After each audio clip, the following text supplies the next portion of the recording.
Telangana CM Revanth రెడ్డిని మాజీ DSP Nalini కలిశారు. రేవంత్ రెడ్డిని కలవడం సంతోషంగా ఉందని, ఇప్పుడు తనకు ఉద్యోగం అవసరం లేదని నళిని తెలిపారు. డబ్బు, భౌతిక ప్రపంచం నుంచి బయటపడ్డానని, ఆధ్యాత్మిక మార్గంలో వెళుతున్నానని వెల్లడించారు. గతంలో తన సహోద్యోగులు డిపార్ట్మెంట్లో ఎదుర్కొన్న సమస్యలపై సీఎంకు రిపోర్ట్ ఇచ్చానంటున్న నళినితో మా ప్రతినిధి కొండల్ ఫేస్ టు ఫేస్.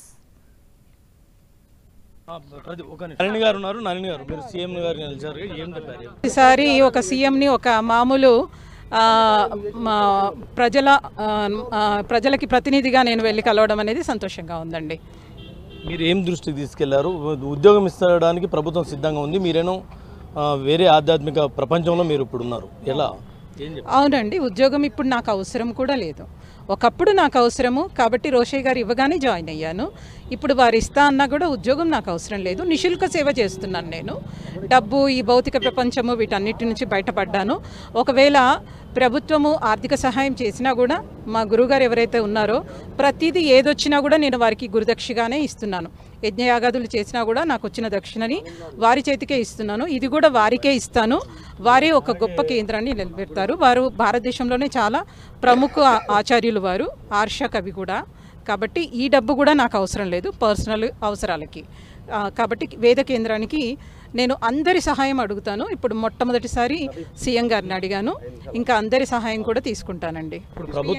ప్రభుత్వం సహకరిస్తే ఎలాంటి ప్రచారం మీరు చేయబోతున్నారు? ప్రజల్లోకి ఎలా వెళ్ళబోతున్నారు? ఆల్రెడీ 3 ఛానల్స్ పెట్టానండి. వేదము వినిపిస్తున్నాను, వేద సంబంధి వాంగ్మయాన్ని వినిపిస్తున్నాను. తర్వాత 3 పుస్తకాలు రాస్తున్నాను. ఒక సంస్కృత పుస్తకాన్ని తెలుగులో అనువదించాను, పాఠ్య గ్రంథం. అది తెలుగు వాళ్ళకి చాలా బాగా ఉపయోగపడుతుంది. ఇంకా వేదము యజ్ఞము అనే పేరు మీద ఒక పుస్తకాన్ని రాశాను. దాన్ని నేనే హిందీలో కూడా అనువదించాను. ఈ 3 పుస్తకాలు ఒక 2 నెలల లోపల రిలీజ్ కాబోతాయండి. చాలామందికి మన వేదము, యజ్ఞము, సనాతన ధర్మం గురించి తెలుస్తాయి. గతంలో మీరు ప్రభుత్వాన్ని కలిశారు, రోషయ్య గారు మీకు ఉద్యోగం ఇచ్చారు. కొన్ని మీరు సమస్యలు కూడా ఎదుర్కొన్నారని మీ లేఖలో సుదీర్ఘంగా చెప్పారు. సమస్యలన్నింటినీ కూడా ఇప్పుడు కూడా ఒక కాన్ఫిడెన్షియల్ రిపోర్ట్ రాసి సీఎం గారి చేతిలో పెట్టాను. స్వయంగా వారు పరిశీలిస్తారు. మీతో పాటు కొంతమంది అధికారులు కూడా అప్పుడు ఉంటారు, మీలాగా సఫర్ అయిన వాళ్ళు ఉంటారు. వాళ్ళ గురించి మీరు ఏం దృష్టి? నేను ఎవరి గురించి మాట్లాడలేదండి. నాకు జరిగింది మాత్రమే నాకు గుర్తున్నంత వరకే రాశాను. ఎందుకంటే 12 ఏళ్ళు అయిపోయింది, ఏ పేపర్ కూడా నేను పెట్టుకోలేదు. నా మెదడులో ఏవైతే అతిగా బాధపడ్డ విషయాలు, అతిగా సంతోషపడిన విషయాలు మెదడులో రిజిస్టర్ అవుతాయి.